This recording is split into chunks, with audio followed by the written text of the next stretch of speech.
السلام عليكم ومرحبا بكم من جديد. كنتمنى تكونوا بخير وعلى خير. اليوم ان شاء الله نقدم معكم هذه الكيكه كما كتشوفوا معايا.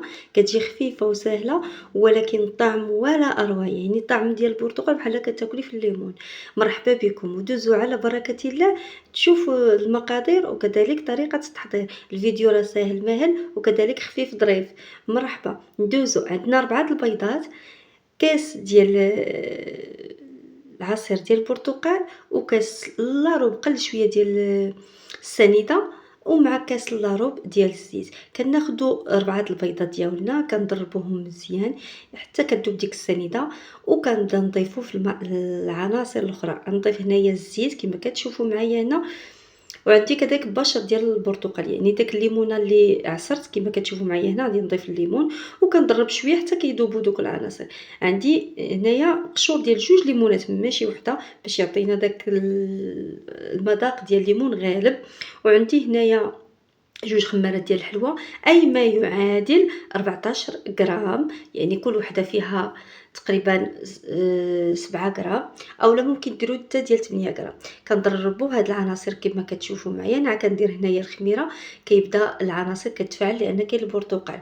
عادي نبدا نضيف الدقيق، انا كنقول ينكم ميزانكم، ولكن ما تفوتوش 180 غرام ديال الدقيق. ولكن راه كما كنقولوا ديما في عالم الكيك او عالم التحضير ديال الكيك، الا وهو الدقيق كيكون على حسب السوائل اللي فيه. الا كانوا كيمتصوا الدقيق، كان الدقيق يعني عفوا كيتمتص، ولكن راكم عارفين القوام ديال الكيك كيفاش كيكون، ما كيكونش ثقيل وما كيكونش كذلك خفيف بزاف.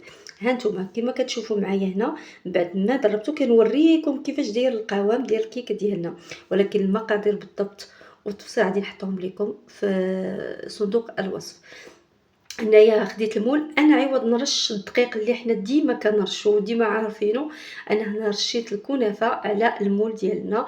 بعد ما دهنته بالزبده رشيت شويه ديال الكنافه اللي كتكون محمره بطبيعه الحال، وشويه ديال قشور ديال الليمون. كما قلت لكم هذه الكيكه هذه كامله ليمون، سواء من برا ولا من الداخل. المهم كيكه سهله ديال يعني يوميه ديال والدينا، يعني ديال الوالده الله يرحمها. كانت كدير لنا بحال هاد الكيكه، كتكون كامله كتاكلها وكتحس براسك بواحد الانتعاش. كنخويو الخليط ديالها، وبغيت نذكركم ان ديما فاش تخويو الخليط هزو يديكم حتى الفوق وتبداو تخويو. هنايا بعد ما درتها في المول وحطيتها في الفران مده 45 حتى ل 50 دقيقه ماكسيموم. ها هي شوفوا كيفاش جاز، وشوفوا القوام ديالها صراحه كيجي رطب وزوين.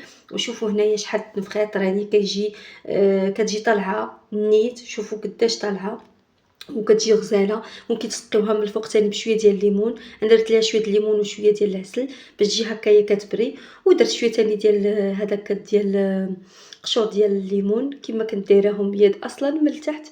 وصافي كنقدمها مع كاس ديال اتاي اولا كاس ديال القهوه د العشيه. وكنقول لكم بالصحه والراحه، جربوها راه تصدق رائعه وما تندموش عليها. وكنقول لكم خليت لكم الهنا والراحه وعواشركم مبروكه في امان الله وحفظه. دمتم سالمين. الى اللقاء فيديو قادم ان شاء الله. ما غاديش نبقى نطلع عليكم بزاف ان شاء الله.